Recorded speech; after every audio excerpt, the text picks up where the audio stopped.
Hello, welcome to this week's reading vlog where I read a total of this many books, this many. So, starting the week off, happy Pride Month to all my fellow queer cuties and allies. For Pride Month, I am going to mostly focus on books that seem to be queer and LGBTQIA. So I've already started reading today.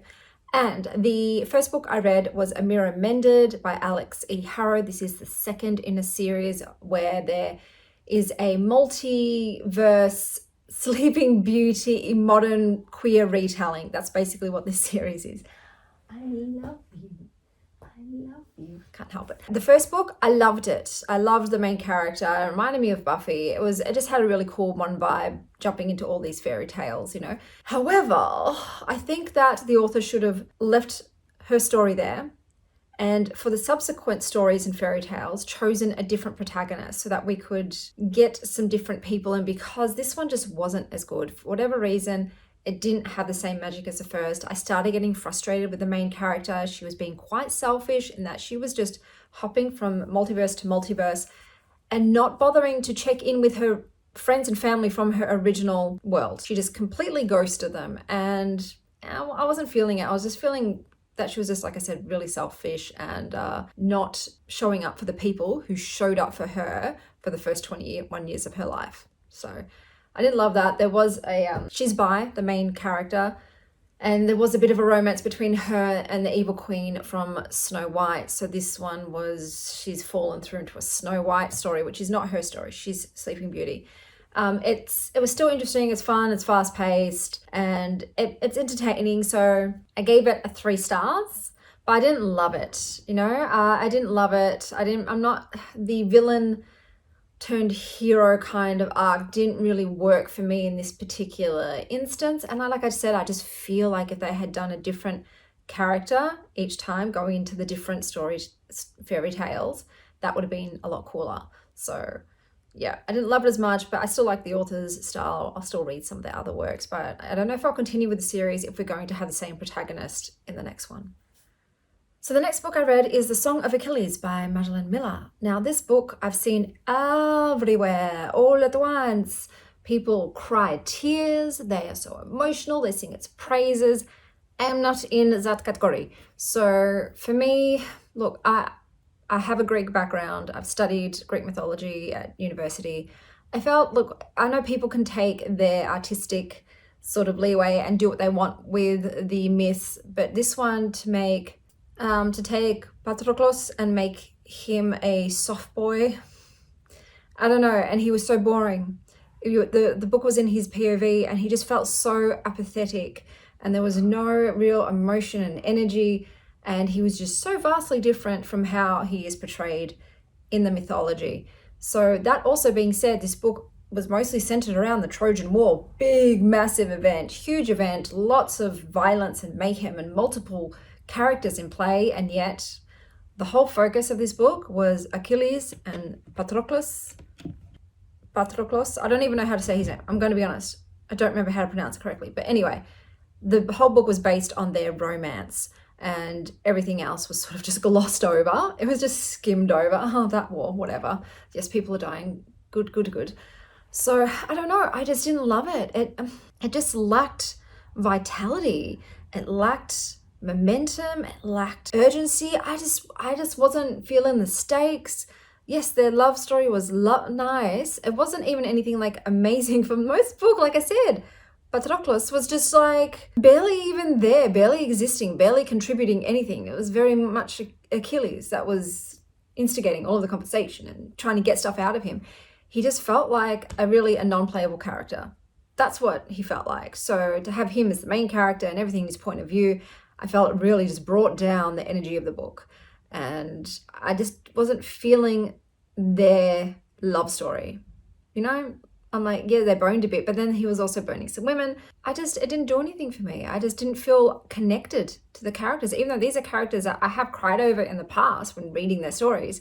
In this particular book, I didn't feel anything. And because I didn't feel anything, it just felt so empty. Yeah, it wasn't the hit me in the feels book that I was hoping this was going to be. I really wanted to get on board with all that and have myself a bit of a cry and really feel an intense love story. Like, I felt sad. It is sad, but yeah. Oh my God, did I hate Achilles' son in this? Jesus Christ. Yeah, they made him out to be almost like a Joffrey, eh? But all of them, Briseis, all of them are just, like, Agamemnon was probably the most, like, realist character. Achilles and Agamemnon were probably the most themselves. I don't know. I think for me, the thing is, the way it was written and in the point of view, it was just so deadpan. And with the Greek mythology retellings, I want something new, something interesting, some sort of spin. And pretty much the spin of this one is, we're going to make it way more boring and just focus on two dudes who sometimes, like to bang and fancy each other. I wasn't really getting anything novel and anything like, oh wow, that's an interesting point of view. We're just going to take out all the exciting bits and just make it a very soft love story. There you go. So that was the Song of Achilles. 3 stars. Okay, so for the rest of the week, I am still going to be hopefully picking more queer books that I have access to, but thanks to Robin's Reflections for bringing this to my attention, there is a tarot readathon happening right now, and that pretty much, to sum it up, is you choose a team suit. There's cups, wands, pentacles, and swords. I'm going with Team Cups or Team Water because my star sign is Scorpio and that is a water sign, and the cups are the equivalent suit. So I'm going on Team Cups. But basically you use a tarot deck. Today I'm using Tarot of the Holy Spectrum Infinity Edition, and you pull a card and that card correlates to a prompt and you use that prompt to pick your book. So this, once again, I'm hoping to use this as a way of picking something from my TBR list, and then you just submit the books that you read for that prompt and they tally it all up and they're going to say who's the winner. You can do that if you want to. I am going to do it, but I just thought it was a fun way. So if it sounds like it's up your alley, you can incorporate your tarot into your book selection, feel free. I will link the person's video that I watched explain it down below. So like I said, I'm going to go on Team Cups and we're going to pull a card and see what book I'm going to read today.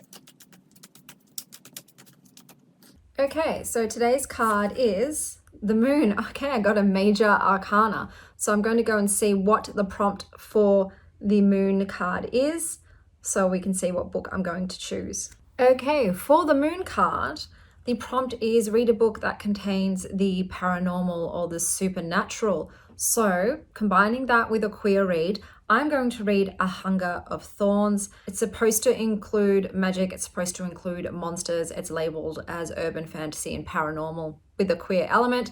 So that is my choice thanks to the Tarot Readathon. I am now going to be going out with one of my best friends for the longest time. It's her birthday next week, so I'm taking her out today for brunch and having a catch up, so I'll take you along with me, and then I will hopefully update you when I read this book later today.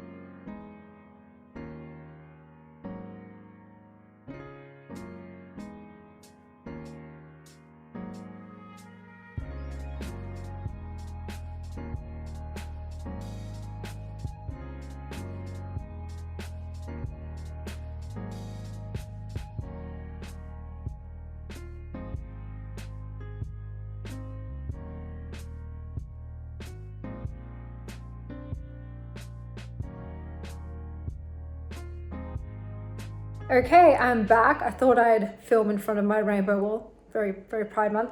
So lunch was okay. I totally forgot to give my best friend her birthday present. I do this quite a lot. I'll go to a function and then have the gift with me, forget to give it to my friend. So I forgot to give it to her. I'll have to give it to her the next time I see her, which will probably be a month from now, which sucks. I wish I remembered. But the food was average, not great. My friend's pizza was soggy, and my food was very lackluster. So beautiful vibes and aesthetic. The cafe was very pretty, but as the food was not good, so I wouldn't go back. The parking was also a nightmare. So I went to the library on the way home and I picked up some books to show you what I got. So first up, I got Gluten-Free Mediterranean. I'm hoping to find some more food to feed to my children, and Gluten-Free Mediterranean might be up our alley. So I saw this new cookbook And I love going to the library for cookbooks. It's the best way because that way I get to try the cookbooks out and see if I like them or not. So this one. And then I picked up this Big Beautiful Female Theory by Eloise Grills. How cute is that? It's edged in a baby soft pink. So I thought that was adorbs and picked that up. I love it when books are edged. I just think it's just extra cuteness. And one that I'm quite excited for, seeing it everywhere, it's The Isle of the Gods. So an epic adventure of gods, magic and romance. This is a new one. And I managed to snag one of the physical copies straight out the gate. So sometimes, most of the time, it's ebook or audiobook that comes in first. But this time, I was not 100th in the queue for the physical copy. And the physical copy came in first before the others. So I'm very excited. I almost never get the brand new physical copies. I always get the ebook or the audio, so I was very excited that I managed to snag one so soon after its release. So hopefully I get a tarot prompt that fits this one. I don't know if this is queer though. We'll have to see. I might have to save it for next week. Okay, so I've just realized that I forgot to film my review for The Past is Red. This was a May book, so I'm just going to do it now and include it in this vlog. So in this book, it's set in the future after a climate disaster. Pretty much the world is ruined. They call the people that ruin the world the fuckwits. And the whole world is basically living on the giant garbage, the floating garbage islands that are in the oceans. There's no land anymore. It's just sea and floating trash. And each different area of the floating trash is different. There's the electric city part. There's the wax place, which is like all candle wax. They've all got their little areas and zones, little lands. The language in this is like future speak, so you do have to get used to the terminology. People get their names by, at a certain age, I think 14, they go walkabouts, and the first word that someone else calls them, like the first thing that someone says to them in a sentence, they have to pick one of those words as their name. And because there's so much trash, they often get trash stuck to them, so someone will yell out whatever trash is on them, like, hey, Lipton's, what are you doing here? So the main character is called Tetley because she had a Tetley tea packet stuck on her and someone yelled, you know, Tetley, get out of here, or whatever it was. So that's interesting. The family dynamics are really odd. You find out in the beginning of the book that everybody hates this girl and does awful things to her. So there's sort of the mystery of like, why do they hate her? What has she done? How did she get so many people to despise her and want to do harm upon her? So I will admit, oh God, I'm so greasy. I can see the sheen. I will admit that this mystery did keep me going because the book itself is quite slow paced. It's very slow going. It's dense because you do have to get used to the terminology and the dialogue and the dialect and the vernacular of this bizarre place. There is a mystery about how things came to be that way and things that the people who live there don't know. So something is made apparent very late in the novel, and that's kind of cool. The twist is kind of cool. It's very sad. I would say it's meant to be a love story, but it's just, this is odd, guys. This is one of the weirdest books I have ever read. So I have decided, hello Willow, look, I've got a little cat just walking along my desk. Is everybody else's cats like this, where they just F their shit up? Are you gonna go on my lap? Oh, you never go on my lap. No, she's not. She's using me as a walking. Yep, off she goes. So yeah, this book is really weird. I've given it 3 stars. It's okay. It's definitely a book I don't think I'd ever forget because it's so bizarre. And I love Valente's other works, but this one, look, it wasn't really my cup of tea, but it was interesting. It was intriguing. The main character, I would say she's not that likable. So if you give it a go, I say give it a go. But how it is from the beginning is how it is through the whole book. So if the writing style does not sit well with you, just give up. Like you can find out what the twist is at the end. That's what I do now. If there's a book that I want to know what happens, but I really don't like it, like really cannot push through, I'll just skip to the end of the book and find out what's the secret, what's the reveal, you know. But this one I did persevere. But yeah, it's very weird. Okay, so I just read The Night Eaters, She Eats the Night by Marjorie Liu and Sana Takeda. Yeah, this was creepy. So it's about 2 Chinese American twins, and I find out that their mom ain't human. There's a lot of demons in this, devourers and creepy shit. Lots of violence and people being murdered. So this was not for me. I don't know why I thought it was going to be good with a cover like that. Did I not think it was going to be gory and full of weird stuff? I need to flip through graphic novels, I think, to find out, is there a lot of violence and gore? If yes, then don't read them. It's a very quick read though, super fast. It was kind of interesting, but it's a bit too dark for my taste, so I'm not going to rate it. But if I was, it'd be like 2 star, just because it's not my theme, bruh. It's not my subject, not my genre.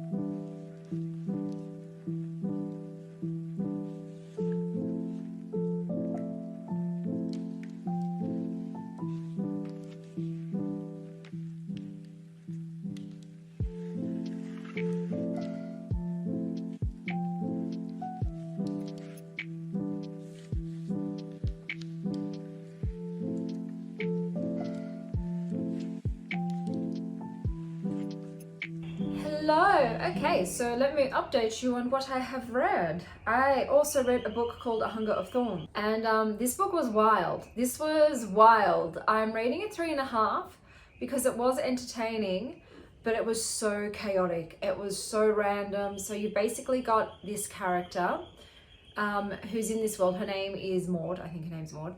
And she has a best friend, Odette, who she's a little bit obsessed with, yeah, a little bit is not an exaggeration. And a guy named Rufus, who's also a friend, who's clearly in love with her, but she don't see him. He may as well be invisible. He's a redhead. So in this world, redheads are immune to magic. Cool, that's a very cool thing. In this world too, magic has pretty much, it hasn't been outlawed, but it's heavily regulated. And a lot of witches are sent to these camps where they remove the witch's magic from them and put them in products that normies can buy, like glamour patches to make your tits bigger and your teeth wider and all that jazz. So it's not cool. I'm like, okay, so the world building and the rules are kind of like a bit confusing, I will say. It was a bit confusing, hard to wrap my head around. In this world, the main chick's mum, Maud's mum, was sent to one of these camps and sent back dead. They called her a traitor witch, a terrorist, because she was trying to fight for the rights of witches to keep their magic and not have it taken from them. And then Odette, Maud's friend that she is low-key in love with, goes missing. She's a normie and she's always wanted magic, and she begs Maud for magic all the time and all these things, and Maud's like, no, no, no. And she goes away, and Maud's like, you know what, I'm going to look for my friend. I'm going to try and find them. And she comes across Sicklehurst, which is an abandoned power plant. But is it? What's going on here? There is magic upon magic upon magic. There are monsters. There's lies and deception. There's fairy tales. It's heavy on the fairy tale element. Maud believes she has no magic, so she had magic, and then when she grew up, she has none. But once again, is that the case? Some things were predictable. Obviously, when you've read enough fantasy books, you can kind of tell, you can see the foreshadowing. You're like, oh, I know that that's going to be this and that's going to be that. So there's a lot of foreshadowing in the book. I would say that besides Rufus and Naomi, I don't know how to pronounce that name, everybody else is morally grey. They are the only two like good people. Maud's grandmothers, so she has two, who are, you know, lovely ladies that are married to each other. Naomi, who's lovely, and then her nan, who, like I said, I didn't trust her nan at all. And then you've got Odette, was a horrible trash friend, really, absolute trash. And then you've got also Maud's mum, who was touted as being evil, which, oh look, yeah, she did not, yeah, there was a lot of things she did without consent. So I'm gonna, once again, morally grey. You know, doing bad things for the right reasons, you know, that kind of situation. So this book also had the Swan Prince as a main like fairy tale theme throughout the book. So that was in there. So that was cool. I did like sort of the retelling of that. And the book was entertaining, but I left it feeling confused. I never knew where it was going. Like, where's this going? How is this going to wrap up? I can't say I like Maud. She's not a likable character for me. Once again, Rufus and Naomi are the only ones that I actually liked in this book. And maybe, oh, was it Gwen or Genevieve? God damn, I've forgotten her name. She was cool and she was sassy, and I liked her in the end, as well as her sidekick. Oh my God, I'm gonna have to remember what their names are and I'll write them up. But those two chicks were cool. So I liked those chicks. But otherwise, yeah, there's lots of witch magic and monsters and fairy tales and, you know, violence and fighting and death and all those things. So the book was okay. Like I said, 3.5 stars. It was entertaining, but it is a tangled mess pretty much, and just real weird. So yeah, it's hard to even talk about and classify it. It's just bizarre. And then I read Isle of the Gods, and this was one that I was anticipating. I think it was one of my most anticipated reads for this year. This ended up letting me down a bit. I gave it 3 stars. You gonna sit down? Yeah, you just get yourself comfy. Yeah, it was boring. I almost DNF'd it, but then at about page 170 it picked up. I only persevered because this wasn't anticipated reads. That's why I pushed through, and it did pick up over halfway through the book.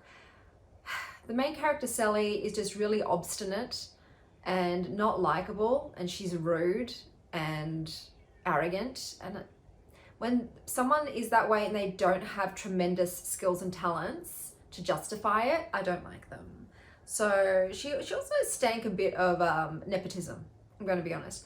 So there's Sally, and then there's a handsome stranger naturally, and a scholarly rich kid whose purpose is yet unknown. I don't even know what their purpose is. This book had so many POVs, so that was another downfall of the book. There were way too many, and I don't feel like it's necessary to have that many POVs. I don't know why so many books do that. It's not for me. I don't like it. So there are multiple POVs. There's like good guys and bad guys. Once again, like who's the good guy, who is the bad guy? There are sleeping gods that are meant to sort of come back and war against each other. So naturally people fall on either side of these gods. People do have magic, and Sally's supposed to. She's got the tattoo bands that signify that she can do magic, but she can't, but she can, but she can't, but she can. And there's a love story, but the it's this, don't read this if you're wanting romance. It is so barely there. It's a whisper. It's almost non-existent. I think the handsome stranger might be bi. They're giving off bi vibes. I'm not quite sure. This is meant to be queer. There was, like I said, the romance element. It's just not in there. So it's mostly a tale about pirates. So a lot of it takes place on the ships, on pirate ships on the sea, with a bit of magic and gods thrown in. I read this as part of my political intrigue books, a book that has political facets to it. And it does. So there is treason being committed, and there is war between different courts and kingdoms. So I guess there is political stuff, but it wasn't heavy on the political, machinations. To be honest, it was more about the war with the gods and whose side are you on. A lot of violence, there's a lot of killing, mass murder. So it was fine. Didn't also really understand what was really happening. Nothing, like, it's not really fully explained. There's a lot left vague, and for a book that has so many pages, I thought a bit more would be explained. But yeah, it was a bit confusing with how things work in the world and the world building. But it's okay, but it's a very generic, average read. It's not, I will not be continuing the series, that's for sure. Okay, and then I read One Last Stop. So this was an audiobook, so I was listening to this. Look, I have love-hate with audiobooks. If they come in first, that's when I tend to use them, because sometimes the book and the ebook, they're taking too long. And then the audiobook's like, hey, I'm available over here. And I'm like, all right, I guess you'll do. In this case, it's the voices. If the narrator is doing like a weird voice, I find it cringy. And Jane's voice, she tried to make it real low and seductive. And I was like, don't do that. Don't do that. So in this book, you have August and Jane, and August spies Jane on the train and calls her subway girl, I think, and Jane calls her something. I don't even remember. This book was so boring, guys, it was so boring. I was like pushing, and I'm like, this is just boring, and I don't care. I don't care about August. I don't really care about Jane. I don't care about the world and catching the train. I don't live in America. I don't go on the Q train, so that doesn't really mean anything to me. Trains in general, I don't love them. They smell, and there's like people that sometimes instigate violence, and it's like a not safe environment. I don't like trains. So I heard that there was a lot of sex scenes happening on these trains, and I'm just like, why there? Like, oh, in that place, you're gonna, oh, did you wash your hands? Like, that just grossed me out. I'm into public stuff, but on a subway train, I'll pass, thanks, I'll wait, I can wait. The reason that I stopped, I ended up looking up other reviews. Sometimes when I get to books that are just really, really boring, I'll look at reviews. Should I push through? and people were saying that some things about the book that made me go, yeah, no, I'm not going to push through. I don't think this is worth my time. It's not going to be some profound, amazing, breathtaking book. You know, it's a read. And if it's a read that's just not pulling me in and whose characters I don't care about and which I will probably forget about like this, I'm not going to bother. So I decided to DNF it because it didn't sound appealing to me. I did skip to the end of the audiobook. There's a sex scene right at the end. I'm like, okay, well, I got that. And then I did away with it. So, you know what I mean? I'm like, okay, yeah, I didn't need to push through.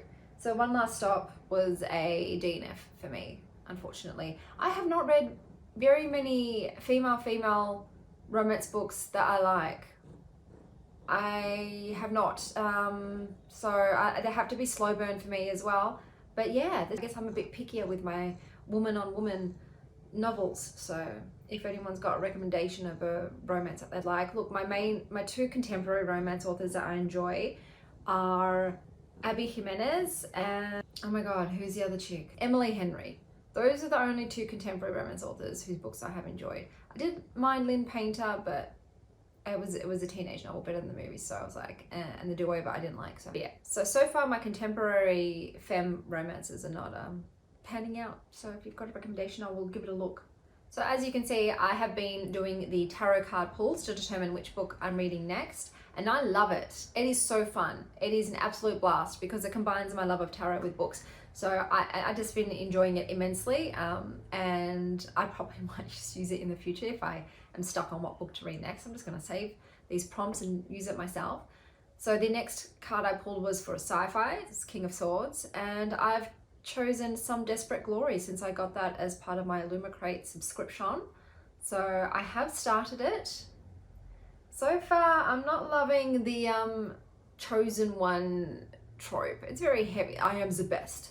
I am the top of the tops. I am the creme de la creme. I am better than all these bitches. So you've got Kia, and that's how she comes off. She's very arrogant, and because of genetics, because of the breeding program, she's just unmatched. You know, she just can't be beaten except by her brother and 4 other dudes. But out of the women, no one compares. No one compares to me. So I'm not loving her, which is like, oh, you know, we'll see how it goes. But in this world so far, Earth was blown up to smithereens by the Marjos. I don't know how to pronounce it. And they want the humans that survived. Earth's children will endure and get revenge, are trying to, you know, sort of form a retaliation against the Majos for the massive genocide and annihilation of their species. So that's all I've gotten to so far. Kia is bloodthirsty and wants revenge, served hot, not served cold. So we'll see how it goes. Besides that, I haven't got any audiobooks waiting in the wings, so I'll just be slinging my cards after I finish each book before I choose the next one. This month, like I said, this week I did want to focus on queer elements in books. I wanted books that have some queer rep in them. So I will continue to do that for this week, except if I have a library book that needs to go back, I might slide it in there, you know, do a little naughty, just shove that in. Yeah, so today is Thursday, so it's my day to take myself out on a date. I'm not really feeling it, I'm going to be honest. Like, my skin's broken out and I'm really tired. I have not been sleeping well and I don't know why. At first I thought it was a full moon. I never sleep well on a full moon, but then it just happened night after night. I'm just not falling asleep, even though my sleep hygiene is, you know, still impeccable. So I don't know what that's about. I'm guessing some hormonal things, judging by my breakout, which is not synced with the cycle where I normally have breakouts. So I'm guessing my hormones are out of whack for some reason. So I'm going to be big on the circadian rhythm things today, doing what I can to adjust my clock perhaps. My clock is out of whack, so I'll get the sunlight on my skin and I'll do all the things. So hopefully that will work and I can get some good rest tonight. So I'm going to take myself out though. I did tell myself, you have to go out, so I'm going out. I have to run errands anyway, you know, so I'm grouping out on my date days with my errand running days. It's like, gotta go to the supermarket to grab some stuff, gotta go to the bank, gotta go to the library. And then I'll just go to a cafe. So instead of making myself lunch, I'll go somewhere for lunch. In cafes is random. It's just like, where am I going today? What's a cafe around there? I'll try that out.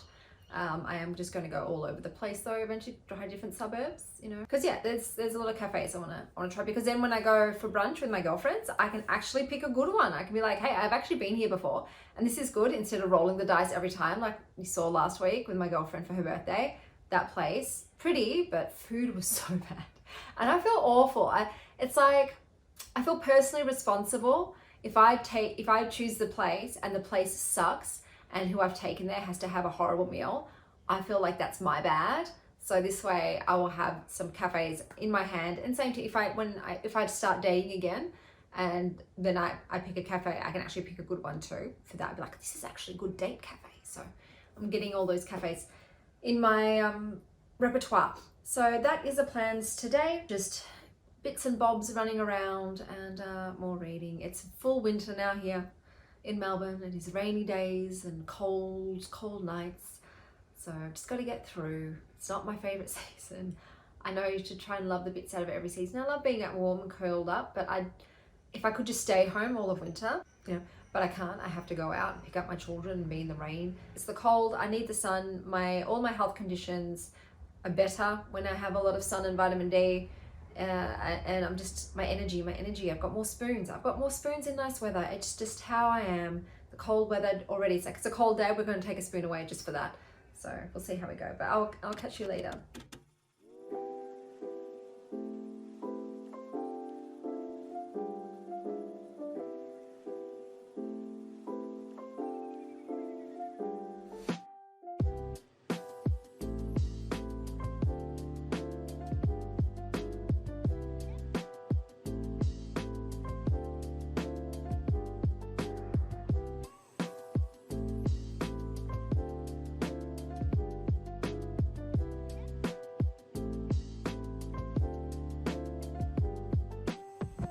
Okay, so I am 127, that's what page I'm on.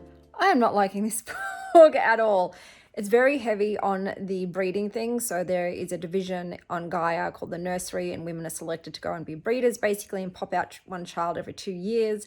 Supposedly 1 in 3 die. The women just have to basically be raped. Let's be real here. They get to be raped. I don't know. It's just so heavy on that. And the main character, Kia, is just so unlikable. She's such an idiot. Her brother gets selected to go on this mission, and anyway, she's sort of basically, I don't know, the guy in place seems like a cult. Okay, something fishy about it from the get-go. I can't talk about things without spoiling it, but I'm still very frustrated. I'm very frustrated by this book, and I'm not liking the direction it's going. And unless Kia pulls her head out of her butt and undoes her programming and starts thinking for herself and like listening to some other people who have the right ideas, I don't think I'm going to finish this book. I really don't. So yeah, so far I'm not liking it at all, but because I have a physical copy of this book, I am persevering. But I've decided that if I get to page 200, I will be DNFing it.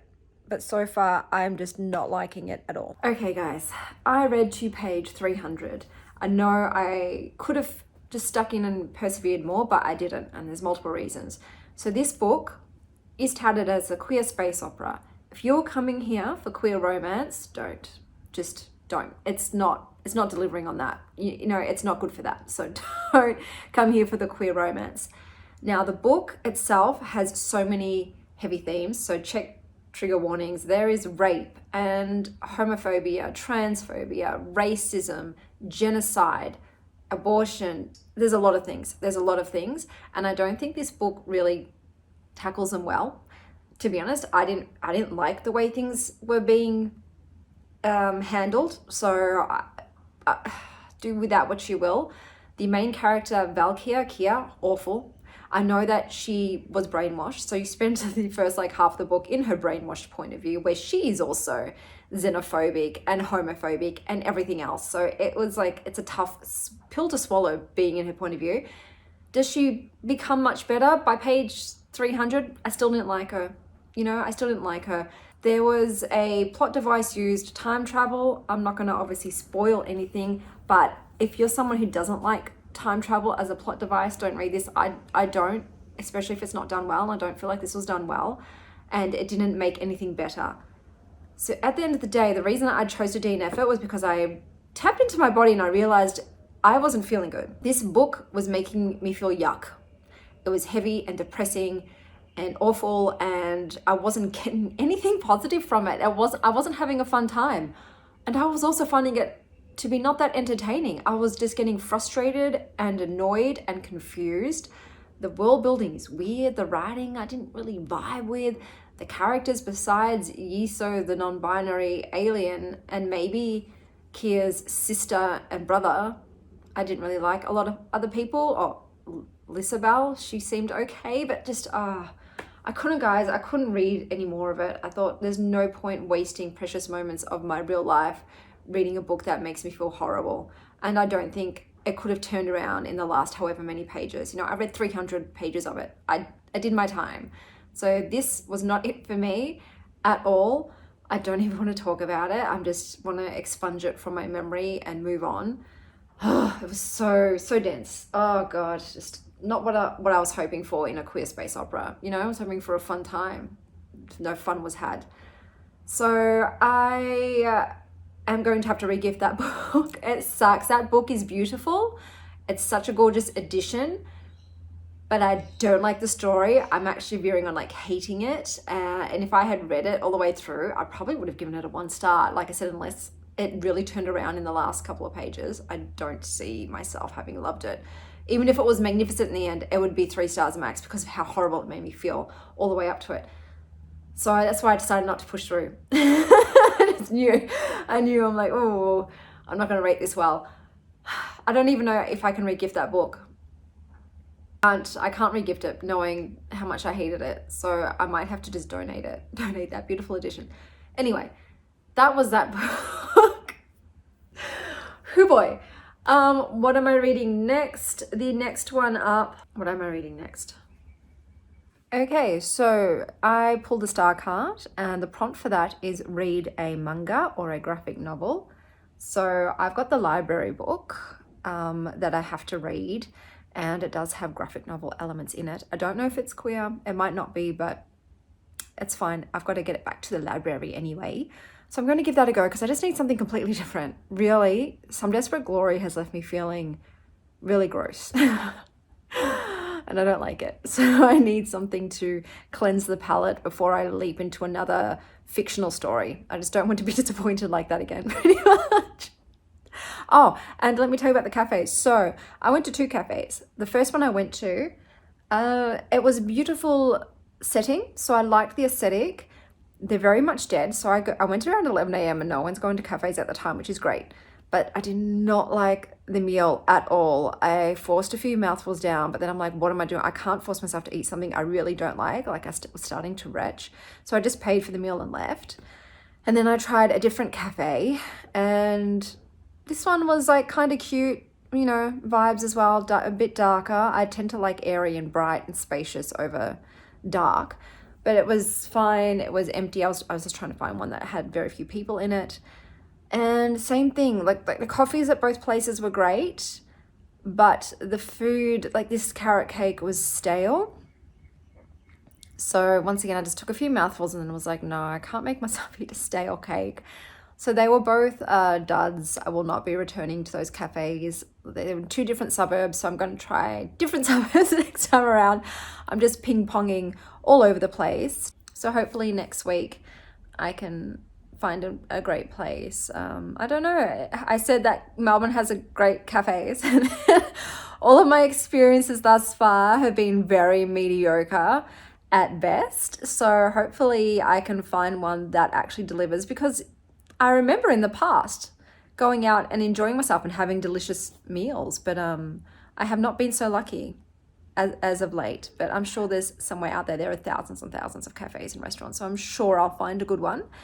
But it was a bit lackluster, you know. I was excited to go out and eat, and you know what? I'm going to say reading that book probably didn't help my experience because I was reading it in between bites and not liking what I was reading. So it kind of, it brought the mood down quite a lot. But I'm still in a good mood today, despite my lack of sleep and lackluster reading and eating experiences. But it's a beautiful day. It was really sunny. So we've had a lovely winter's day today, and I just tried to stay out for as long as possible, walking around to soak up the sunshine. So no regrets in going out today. But hopefully, yeah, next week in terms of finding some gems, I'm a bit more successful. Okay, so I thought I was going to have a chill day, but a FedEx package that I called this morning to authorize to leave it at my house without a signature was not left without a signature. Even though I was also home, what is it with delivery people not ringing doorbells or like knocking loudly? I'm home. I was reading a book, didn't hear anybody, but just got a message saying that, oh, we tried to deliver, but you weren't home, so we've taken it elsewhere. And then I was like on hold with FedEx for 30 minutes. I got hung up on twice. And they're like, yeah, unfortunately, the delivery driver didn't get the message for authorization. So they've taken it. I'm just like, and like somewhere local, it's not even local. It's like 20 minutes from my house. So I'm trying to just be like, it's okay. It's fine. I can quickly go and get it before school drop off. But oh man, this morning being on the phone for 20 minutes to be able to authorize it, to be left without a signature, and then them taking it somewhere else anyway. It's just like, why did I bother?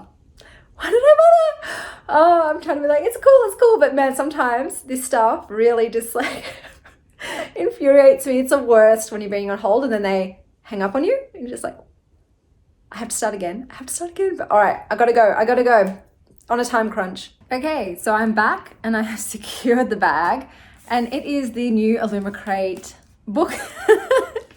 It's so funny that on the day that I actually read last month's Illumicrate book, I get this month's.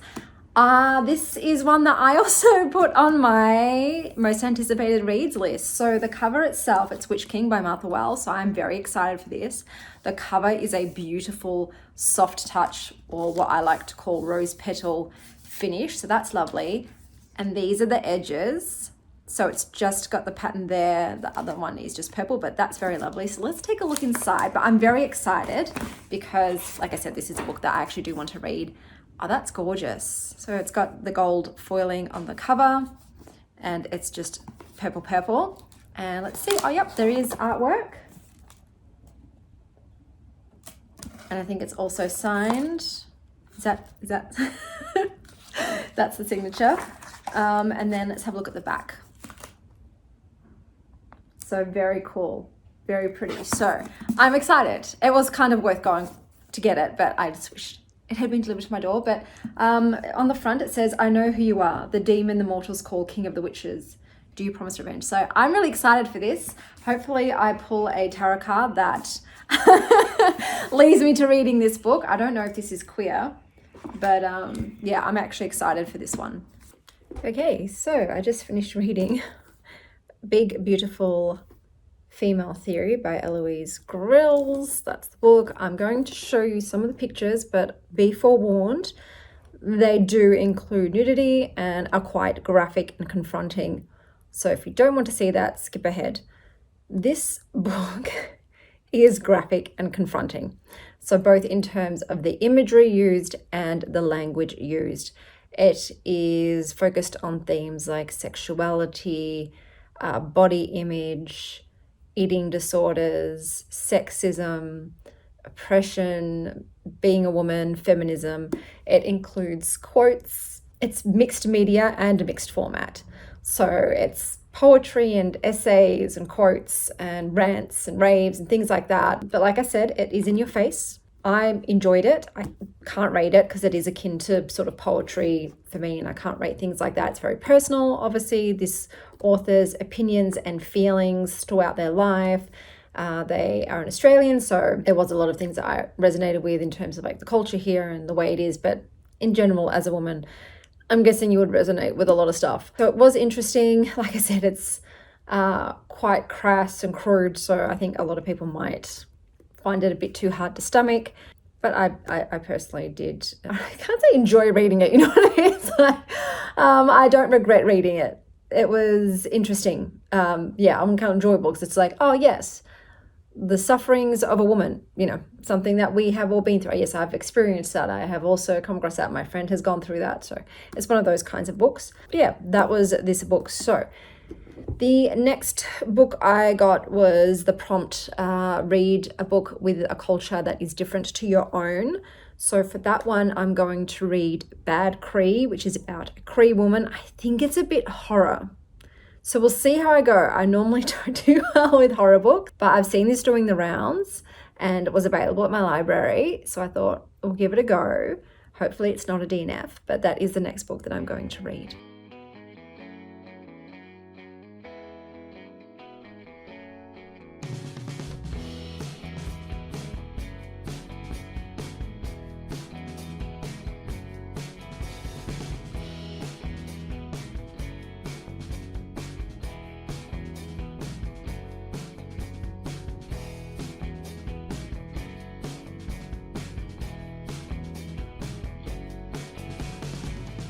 So I just came back from running errands with my children. I took my daughter to get her first proper hair cut, blow dry, all that jazz, and she loved it. It's so expensive though, compared to just cutting your kid's hair at home, but she's 11 and she wants to be a bit more grown up and wanted to get her hair done by somebody else, so that was fine. I will show all this stuff in next week's vlog though, because this vlog is already getting way too long. I am still reading Bad Cree, so I will do my review next week. But, oh, and the outfit today, I think it's called Live by the Process, something like that. So I went to the library and I did a library haul. So let me show you quickly what I grabbed from there. So I grabbed Ace Voices, what it means to be asexual, aromantic, demi, or grey ace, because I am demi, so I thought I'd give that a read, and I just love the cover. It's so cute. I'm all for bright colours. Then I picked up The Curse of Saints. So this is new. I love just checking out whatever's new there and then grabbing it. So it's a fantasy book, that's all I know really. But we'll check it out, see if it's any good. Hello, my baby. Oh, hello.